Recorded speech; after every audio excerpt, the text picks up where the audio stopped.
In the biblical book of Ecclesiastes, King Solomon teaches, "To everything there is a season and a time for every purpose under heaven." This moment marks the season of remembering, the season of Yizkor.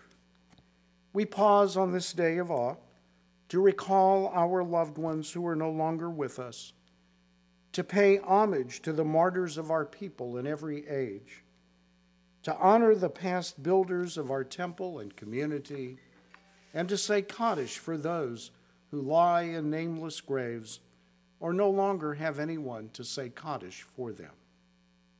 It is a bittersweet time, tinged with sadness, but also with seeds of hope.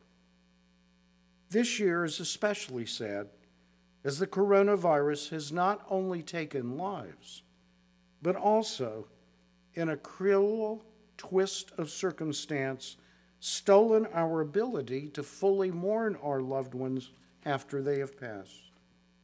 The warm surroundings of full sanctuaries have been replaced by mandated, sparsely populated graveside services, while life-affirming Shiva gatherings have given way to cold internet substitutes. Mourners feel agonizingly trapped between a bereavement that cannot start and a dying that never seems to end. Meanwhile, quarantine and social distancing keep us separated from the very people we most need to bring us comfort. The net effect is not one loss, but two. Thankfully, most of us have not suffered the loss of loved ones this year. Yet in a different way, we are all mourners of sorts because we have lost something else that is precious. In addition to the loss of human contact, we have lost the most basic security of knowing what to expect day by day, whether good or bad. This loss has upended our sense of normal, and for this we too must recognize our need to mourn. Part of mourning, whether collectively or individually, involves knowing the healing potential of remembering. For example, remembering the way things used to be can inspire us to hope for their return or for something even better, though that better tomorrow may look very different than the past. Remembering also helps us mark the passage of time, which can have a healing effect all of its own. It's not time itself that heals all wounds. It is the passage of time through the seasons that allows for the gradual filling of the intense void we initially feel when loved ones die.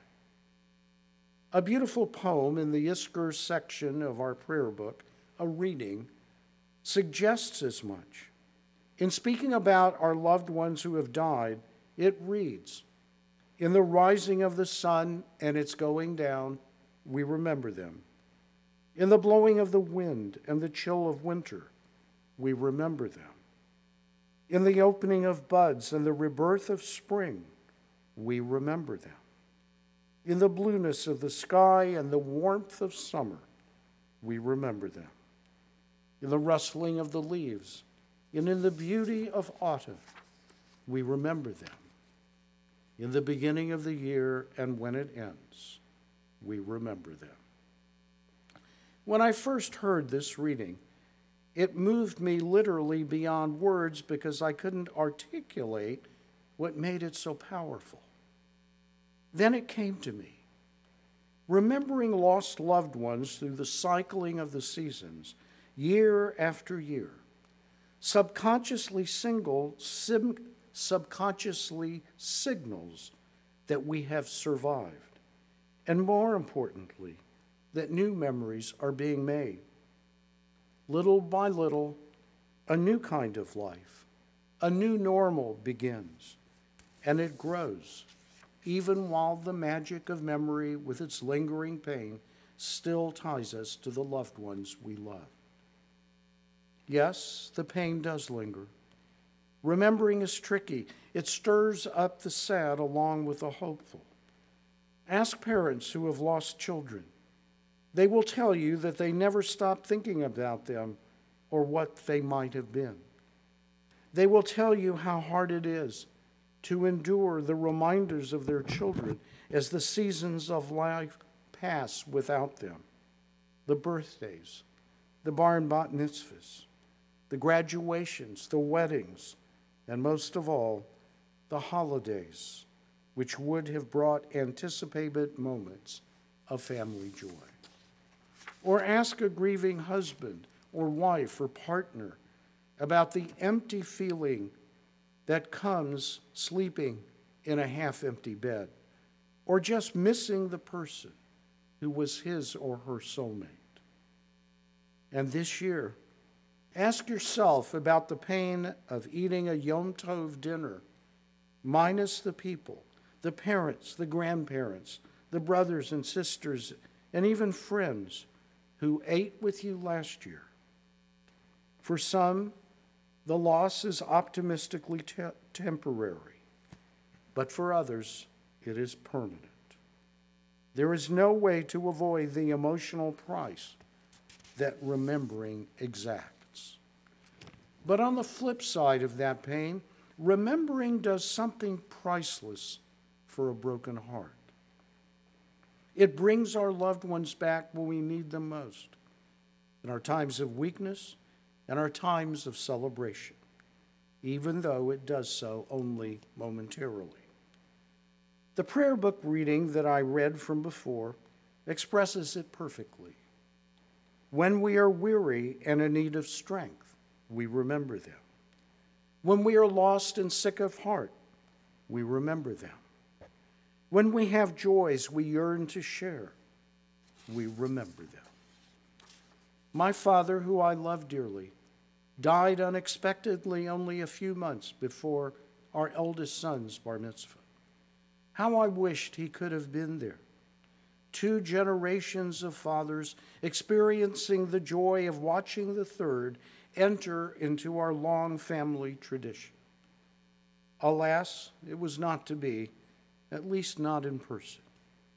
But through the power of memory, I could feel my father's enveloping presence.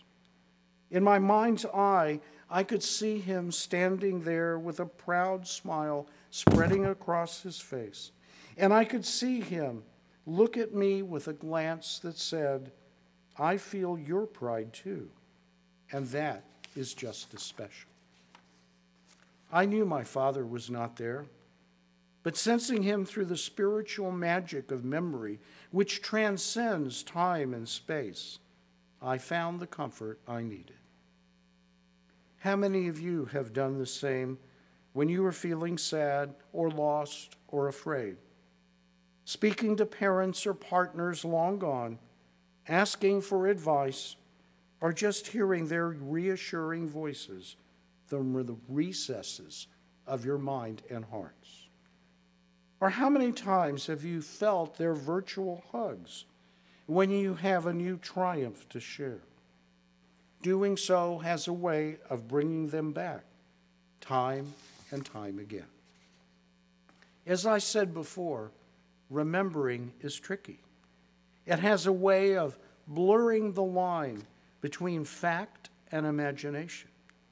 But that does not render imagination less true if our hearts tell us it is real. In his book, Legends of Our Time, novelist Elie Wiesel echoes the reality when he recounts a conversation with his Rabbi upon returning to Hungary after the war. The Rebbe asks Wiesel what he is doing now. Wiesel says he's writing stories. What kind of stories, the Rebbe asks? True stories? About people you knew? Yes, about people I might have known. About things that happened, the Rebbe asks? Yes, about things that happened or could have happened. But they did not? No, not all of them, Wiesel responds. In fact, some were invented from almost beginning to end. At this point, writes Wiesel, the Rebbe leaned forward as if to measure me up and said with more sorrow than anger, "That means you are writing lies." I did not answer immediately, says Wiesel. The scolded child with me had nothing to say in my defense. Yet I did have to justify myself. And so I said, "Things are not that simple, Rebbe. Some events take place but are not true. Other events do not take place, yet they are true. It is true that we cannot bring our lost loved ones back in real time.